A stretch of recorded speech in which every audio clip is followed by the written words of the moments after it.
Kaleshwaram commission నివేదికపై అసెంబ్లీలో చర్చిస్తామన్నారు మంత్రి పొన్నం ప్రభాకర్. అన్ని రకాలుగా విచారణ చేసిన తర్వాతే జస్టిస్ పీసీ ఘోష్ కమిషన్ పారదర్శకమైన నివేదిక ఇచ్చిందని చెప్పారు. కాళేశ్వరంపై బీఆర్ఎస్ వాదన ఏంటనేది శాసనసభ సమావేశాల్లో తేలుతుందన్నారు. గణేష్ నవరాత్రుల్లో భాగంగా కరీంనగర్లోని పలు వినాయక మండపాలను సందర్శించారు మంత్రి పొన్నం. పూజా కార్యక్రమాల్లో పాల్గొన్నారు. ఆ కాళేశ్వరానికి సంబంధించినటువంటి ఘోష్ కమిషన్లో స్పష్టంగా వీళ్ళ తప్పిదం వల్ల, వీళ్ళ దోషుల వల్ల, వీళ్ళ నిర్లక్ష్యం వల్ల, వీళ్ళ దురుద్దేశం వల్ల పొరపాటు జరిగిందని ప్రొసీడింగ్స్ ఇచ్చినారు.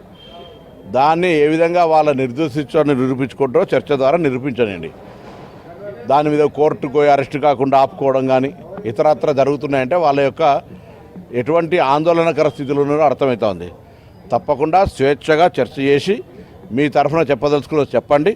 ప్రభుత్వం ఘోష్ కమిటీ ఇచ్చింది. మా సొంతం అందులో ఒక అక్షరం కూడా లేదు. అందరినీ అనేక మందిని విచారణ చేసిన తర్వాత తీసుకున్నటువంటి నివేదిక ఆధారంగా ఆ నివేదికగా శాసనసభలో ప్రజెంట్ చేస్తూ దాని మీద చర్చ చేసేటువంటి అవకాశం మేము డెమోక్రటిక్గా గతంలో ఎప్పుడు అట్లా చేయలే. ఇందులో బీజేపీ సందేట్లో సడామియా లెక్క సిబిఐకి విచారణ ఏమంటుంది అంటే వాళ్ళని బచాయించడానికి CBI under control of union government.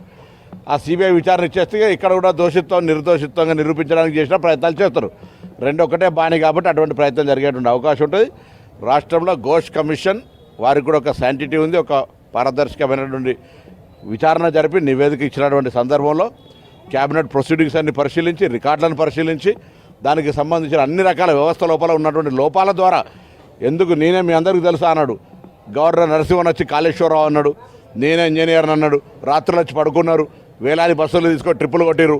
ఇలా మంచి అయితే మీరు, చెడైతే ఇంకొకరికి తప్పు నెట్టేస్తే పొరపాటు అవుతుంది.